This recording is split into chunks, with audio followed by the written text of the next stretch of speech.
বাংলাদেশি যুবক ইয়াসিন শেখের স্বপ্ন ছিল সেনাবাহিনীতে যোগ দেওয়ার। নানা চেষ্টা করার পরও দেশে তা সম্ভব না হলেও সুদূর বিদেশে যেয়ে সে স্বপ্ন পূরণ হয় তার। রাশিয়ার সেনাবাহিনীতে চুক্তিভিত্তিক যোদ্ধা হিসেবে যোগ দেন ইউক্রেন যুদ্ধে। জানা যায়, ইয়াসিন গত বছরের সেপ্টেম্বর মাসে অফার লেটার পেয়ে চলে যান রাশিয়া। মস্কো থেকে প্রায় 11,000 কিলোমিটার দূরের ওই কোম্পানিতে 3 মাস চাকরির পর অনলাইনে আবেদন করেন রাশিয়ার সেনাবাহিনীতে চুক্তিভিত্তিক সৈনিক হিসেবে। দেশে না হলেও বিদেশে সৈনিক হয়ে বাবার স্বপ্ন পূরণ হয়েছে বলেও জানান তিনি। যুদ্ধে মৃত্যু হলেও তার কোনো আফসোস থাকবে না বলে সামাজিক যোগাযোগ মাধ্যম ফেসবুকের এক ভিডিওতে জানিয়েছিলেন ইয়াসিন।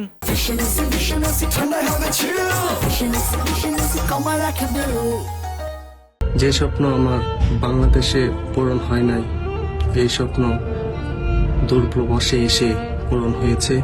রাশিয়ার হয়ে ইউক্রেন যুদ্ধে অংশ নেয়ার ছবি ও ভিডিও নিয়মিত সামাজিক যোগাযোগ মাধ্যম ফেসবুকে আপলোড করতেন ইয়াসিন। গেল 1 মার্চ ফেসবুকে বাবার মৃত্যুবার্ষিকীতে রাশিয়া যাওয়া, সেনাবাহিনীতে যোগ দেয়া ও তার স্বপ্ন পূরণ নিয়ে একটি ভিডিও আপলোড করেন।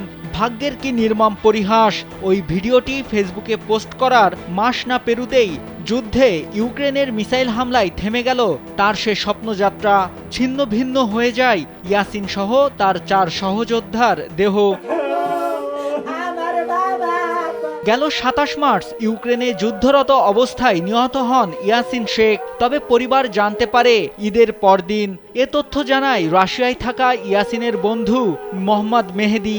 ইয়াসিনের মৃত্যুর খবর জানাজানি হওয়ার পর পরিবারে চলছে এখন শোকের মাতম। ইয়াসিনের মা ও ভাইয়ের দাবি, শেষবারের জন্য যেন ইয়াসিনকে একবার দেখতে পারেন তারা। আমার আবদার দরিদ্রের কাছে আমার ছেলে মৃত্যু বা জীবিত, আমার ছেলে আমার দেশ চাই, আমার সবাই যাবা দেখতারি আমার ছেলে। ভাই মারা থাকে, মারা যায় যদি, তাহলে এটাই আমি চাই, বাইরে চাই যদি লাশটা যদি আনার ব্যবস্থা করা হয়। ইয়াসিনের মৃত্যুর শোক ছুঁয়ে গেছে স্থানীয়দেরও। তারা জানান, ঋণ করে ছেলেকে রাশিয়ায় পাঠায় পরিবার, সেখানে এমন করুণ মৃত্যু মেনে নেওয়া যায় না। তাদের দাবি, ইয়াসিনের মরদেহ দেশে আনার ব্যবস্থা ও তার পরিবার যেন ক্ষতিপূরণ পায় সেই ব্যবস্থা করবে সরকার।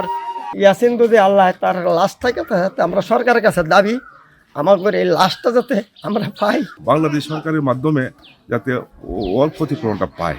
আমাদের জোর দাবি, এলাকাবাসীর জোর দাবি, সকলের জোর দাবি। ময়মনসিংহের গৌরীপুর উপজেলার ডৌহাখলার মরিচালি গ্রামের মৃত সাত্তার শেখের ছেলে ইয়াসিন শেখ গৌরীপুর সরকারি কলেজ থেকে এইচএসসি পাশ করে বঙ্গবন্ধু কলেজের অনার্স পড়ুয়া শিক্ষার্থী ছিলেন। 4 ভাই বোনের মধ্যে 2 জন আগেই মারা গেছেন। মা ও বড় ভাইকে নিয়েছিল তার সংসার। বড় ভাই ব্যবসায়ী রুহুল আমিন তার পড়াশোনা ও বিদেশ যাত্রার খরচ বহন করেন।